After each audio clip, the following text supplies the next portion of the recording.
उसे नेट पर उस लड़की से बात करते हुए तीसरा दिन था।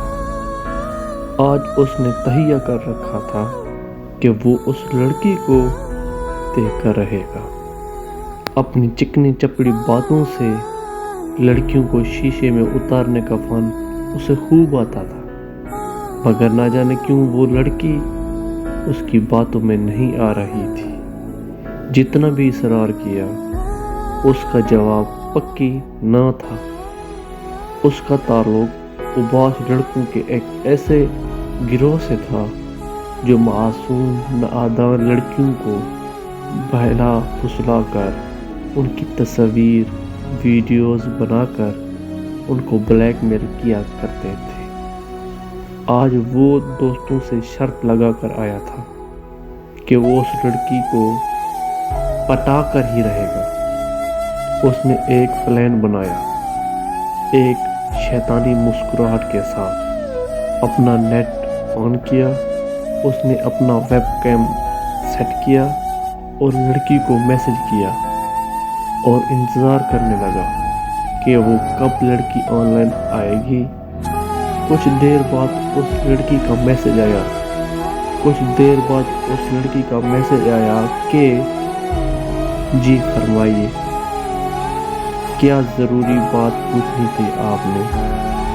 उस लड़के ने जवाब दिया कि मुझे अभी मेरे दोस्त का मैसेज आया जिसने मुझे बताया कि आप हकीकत में लड़की हो ही नहीं, आप तो कोई लड़का हो जो मुझे बेवकूफ़ बना रहा है। अब तो मुझे आपकी प्रोफाइल पर शक होने लगा है, लिहाजा अब आप ही मेरे शक को दूर कर सकती हैं। ऐसा करें कि आप मुझे अपना फ़ोन नंबर दें। थोड़ी देर के लिए आप अपना वेबकैम ऑन कर लें ताकि मेरा शक दूर हो जाए। लड़की ने इनकार करते हुए कहा, माफ़ करना, ऐसा नहीं कर सकती, मैं एक शरीफ लड़की हूँ। वो लड़का बोला, देखिए मैं भी शरीफ लड़का हूँ, आपको कभी तंग नहीं करूँगा। अच्छा, अपनी तसल्ली के लिए यूं करें, वेबकैम पे आ जाएं।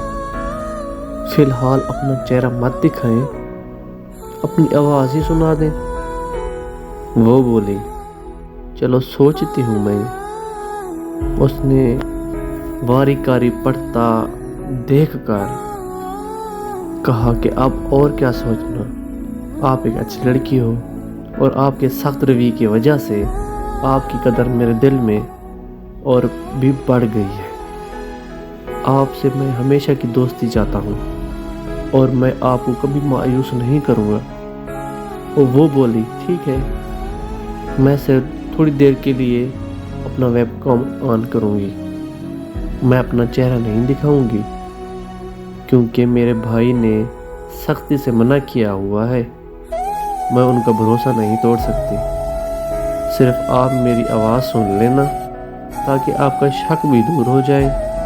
वो लड़का बहुत खुश हुआ, कह रहा था, चलो इतना तो मानी, आहिस्ता आहिस्ता उतार लूँगा अपने शीशे में वेबकैम ऑन होते ही। उससे पहले कि लड़के को देख पाती, उस लड़की की आंखें फट गईं और वो बिजली की तरह तेजी से पीछे हुआ, जैसा कि उसे किसी सांप ने डस लिया हो।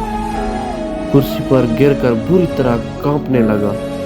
कैमरे की पिछली दीवार पर लगी धुंधली सी तस्वीर नजर आते हुए, जो कि उसके अपने वालिदैन की थी, वो उसी दीवार के कोने पर ताक में रखी हुई गुड़िया जो उसने अपनी बहन को ला कर दी थी, गुड़िया। लिहाजा आज का सबक ये है कि किसी की बहन को महफूज रखेंगे, किसी की बहन की कदर करेंगे, तो कल को आपकी बहन भी बुरी नज़रों से बची रहेगी।